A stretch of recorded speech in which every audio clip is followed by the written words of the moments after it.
आपण पाहत आहात live Maharashtra police times. Live Maharashtra times news चॅनलला लाईक करा, शेअर करा व सबस्क्राइब करा। सामाजिक न्याय विभागाचा निधी मुख्यमंत्री तीर्थदर्शन योजना व वारकरी महामंडळाकडे वळविला। राष्ट्रीय अनुसूचित जाती आयोगाची शिंदे फडणवीस पवार सरकारला नोटीस।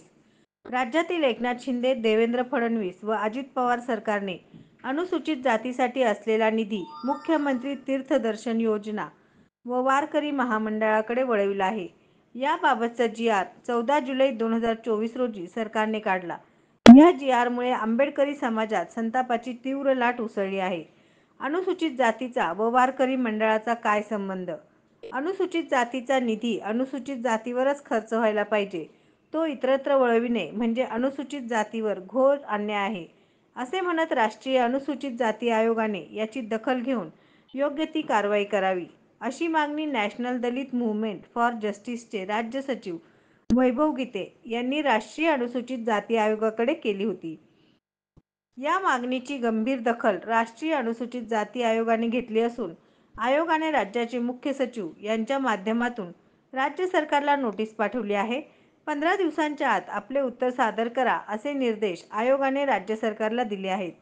आयोगाने नोटीसीत म्हटले आहे की वैभव गीते आणि इतरांनी 19 जुलै 2024 रोजी केलेली तक्रार आम्हाला प्राप्त झाली आहे। भारतीय संविधानाच्या 338व्या कलमानुसार मिळालेल्या अधिकारानुसार या प्रकरणाची चौकशी करण्याचा निर्णय आम्ही घेतला आहे। आपले म्हणणे 15 दिवसांच्या आत आम्हाला कळवा, अन्यथा आम्हाला मिळालेल्या अधिकारानुसार सरकारला वैयक्तिकरित्या आयोगासमोर हजर राहण्याचे आदेश देऊ। वैभव गीते यांनी 14 जुलै 2024 रोजी राष्ट्रीय अनुसूचित जाती आयोगाकडे तक्रार केली होती। या तक्रारीत त्यांनी अनुसूचित जातीचा निधी वारकरी महामंडळ व मुख्यमंत्री तीर्थदर्शन योजनेकडे वळविल्याचे म्हटले होते। गीते तक्रारीत म्हणाले की अनुसूचित जातीचा निधी हा अनुसूचित जातीवरच खर्च करायचा असतो। हा निधी दुसरीकडे वळविणे म्हणजे अनुसूचित जातीवर अन्याय आहे। सामाजिक न्याय व विशेष विभाग हा अनुसूचित जाती व नवबुद्धांच्या विकासासाठी स्थापना करण्यात आला आहे। अनुसूचित जातीचा निधी अनुसूचित जातीच्या विद्यार्थ्यांवर व नागरिकांवर खर्च होणे अपेक्षित आहे। हा निधी वारकरी महामंडळासाठी व तीर्थदर्शन योजनेसाठी वापरणे अन्यायकारक आहे। राज्य सरकारला अनुसूचित जातीची प्रगती होऊ द्यायची नाही, विद्यार्थ्यांची शिष्यवृत्ती वेळेवर द्यायची नाही, उच्च शिक्षणात भेदभाव करायचा आणि त्यांच्या प्रगतीसाठी असलेला निधी इतर विभागाकडे वळवायचा, हा अनुसूचित जातीवर अन्याय आहे। अनुसूचित जाती व वारकऱ्यांना एकमेकांच्या विरोधात झुंजवत ठेवून त्यांच्यात भांडणे लावण्याचा सरकारचा हा प्रयत्न आहे। आमचा विरोध वारकरी महामंडळाला नाही, वारकऱ्यांच्या अडीअडचणी सुटण्यासाठी सरकारने इतर विभागातून निधीची तरतूद करावी। सामाजिक न्याय विभागाअंतर्गत असलेल्या मागासवर्गीयांच्या महामंडळावर अद्याप अध्यक्ष नेमला नाही। महामंडळामार्फत तरुणांना रोजगार मिळण्यासाठी सरकारने कोणतीही योजना सुरू केली नाही। अनुसूचित जातीचा निधी वारकरी महामंडळ व तीर्थदर्शनासाठी वळविल्याचे अनुसूचित जातीची प्रगती खुंटणार आहे। राज्य सरकारने हा जी.आर. तात्काळ रद्द करावा।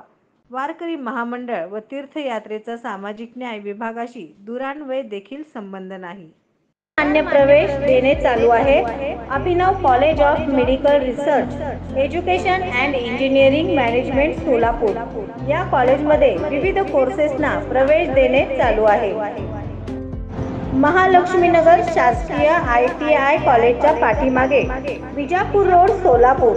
Mobile number 9850363202। आपल्याकडील बातम्या, जाहिरात, आपल्या मित्र परिवारातील व नातेवाईकातील वाढदिवस, शाळा कॉलेज महाविद्यालयाची जाहिरात व विविध सोहळे यांची जाहिरात घेणे चालू आहे। संपर्क मुख्य संपादक live Maharashtra police times Solapur. Mobile number 9850363202 शी संपर्क साधावा।